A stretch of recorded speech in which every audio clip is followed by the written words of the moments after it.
Nah, oke, teman-teman, kali ini saya akan kembali lagi membahas mengenai kabar terbaru dari Timnas Indonesia. Update kali ini ya, menurut saya akan menjadi hal yang sangat positif. Karena kemarin kalau kalian melihat bahwa kabar terbaru ya, kontrak Sintayong bersama Timnas Indonesia diperpanjang. Nah, ini membuktikan bahwa sebenarnya Indonesia saat ini di arah ya yang semakin positif dan juga berkembang. Australia ya, pelatih Australia kemarin Graham Arnold ya sangat memuji bagaimana perkembangan timnas Indonesia. Kemudian juga pelatih Bahrain ya, kemudian pelatih Jepang pun juga sama. Ini artinya menunjukkan bahwa kita sedikit lega ya. Apa yang sudah menjadi hiruk pikuk kemudian beberapa ya kabar mengenai Sintayong akan direkrut kembali Korea, sepertinya ini menjadi hal yang tidak benar. Sintayong sudah sepakat dan tanda tangan itu sudah dilakukan. Kesepakatan artinya PSSI dengan Sintayong ya itu sudah dilakukan hingga 2027. Ini menjadi hal yang sangat bagus. Tetapi poin yang ingin saya sampaikan di sini ya bukan berarti kita harus fokus bagaimana kontrak Sintayong ini harus di-up ya atau harus dipublikasikan.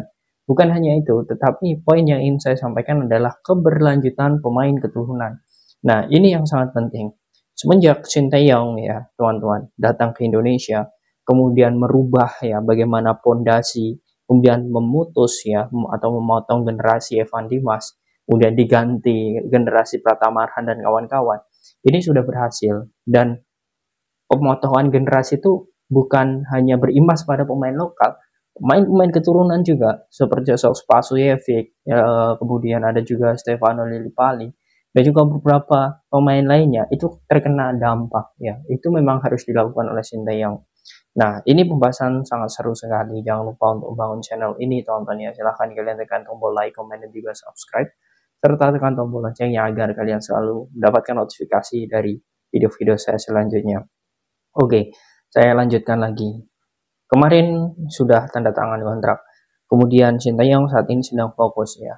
Sedang fokus untuk setelah dia sakit untuk pemulihan, kemudian nanti akan ke Indonesia untuk mempersiapkan tim lah. Nah, artinya di sini kita sudah berhasil ya untuk melihat bagaimana perkembangan timnas Indonesia ke arah yang lebih baik. Dan mengenai pemain keturunan ya, ini yang ingin saya sampaikan tadi yang mengenai pemain keturunan ini ya. Ini kalau sudah diperpanjang jelas akan ada beberapa penambahan lagi. Nah, penambahan ini karena memang ya Sintayong sangat ingin sekali timnas Indonesia semakin kuat, semakin kokoh ya. Ibaratnya dia sudah membangun pondasi, pondasi itu sudah mulai terlihat ya bentuknya, kemudian bagaimana gambarannya serta sudah mulai banyak diperbincangkan lah dari negara-negara ASEAN ataupun Asia. Nah, pondasi ini akan dikuatkan lagi ya. Jadi dari 2024 hingga 2027 itu kurang lebih ada waktu 3 tahun lagi ya teman-teman. 3 tahun hingga 4 tahun untuk membangun pondasi lagi ya dan juga mempertebal ya bagaimana kedalaman skuad. Jelas ya. Saya sangat yakin sekali sosok seperti Kevin De, Ole Romeni, ya, dan juga beberapa pemain lain seperti Mas Hilgers, kita hanya tinggal menunggu waktu saja.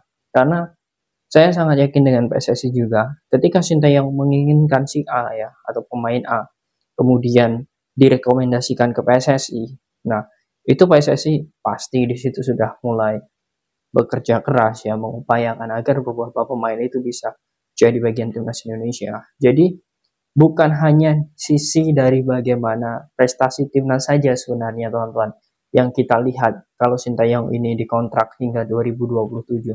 Tetapi dari sisi kedalaman skuad menurut saya dengan efek ya atau imbas kontrak Sintayong yang semakin panjang itu juga akan semakin bagus ya dengan banyaknya pemain keturunan.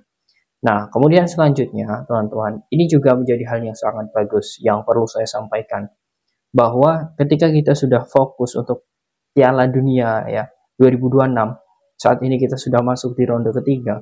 Ini artinya kita sudah memiliki gambaran skuad yang sangat mendalam.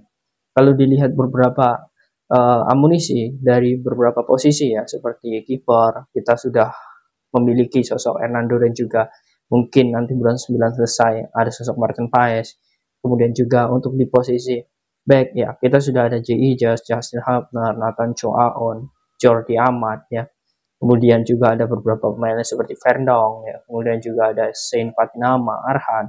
Kemudian di tengah ada Tom Haye, Ivar Yener. Kemudian di striker ada sosok Orat Mangun, Marcelino, Jens Raven, Rafael Strike, ya, Dimas Derajat. Nah, kita sudah punya nih gambaran beberapa pemain ini yang sangat bagus. Nah, ini diharapkan nantinya sangat bisa diandalkan untuk 2026, ya, jika kita lolos. Tetapi kalau memang kita tidak lolos, ya, kita masih memiliki aset. Karena seperti sosok Jay Ijas, kemudian Patinama, kemudian mungkin Justin Hubner, Ivar Jenner, kemudian Strike, ini mulai matang-matangnya di tahun 2030. Kemudian nanti jika ketambahan sosok ini tonton Mas Hilgers, ya, kita juga masih ada sosok Cyrus Margono.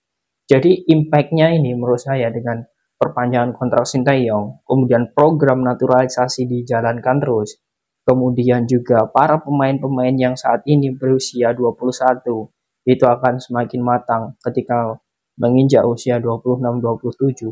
Nah, ini sudah bisa dipastikan bahwa kita dari segi chemistry, perjalanan skuad, kemudian momen, ini akan menjadi hal yang sangat bagus.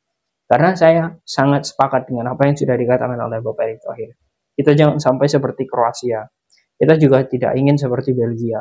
Ketika ada momen, ya, atau pemain-pemain yang memang di situ usianya emas, tetapi tidak bisa memanfaatkan peluang masuk dalam runner up, ya, seperti Kroasia. Tetapi setelah itu tidak ada apa-apanya ketika di Euro karena fasenya itu sudah habis.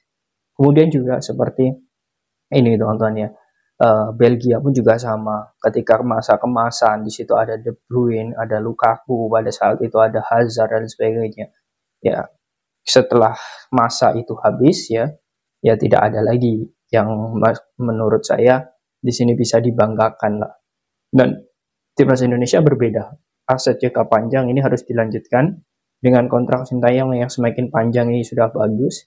Semoga saja dengan perpanjangan kontrak ini akan membawa impact yang sangat bagus. Baik itu keberlanjutan pemain keturunan dan juga bagaimana kedalaman skuad timnas Indonesia. Nah, bagaimana menurut kalian teman-teman dengan diperpanjangnya Sintayong? Apakah kalian yakin timnas mampu lolos di 2026 Piala Dunia ini? Silahkan kalian tulis di kolom komentar.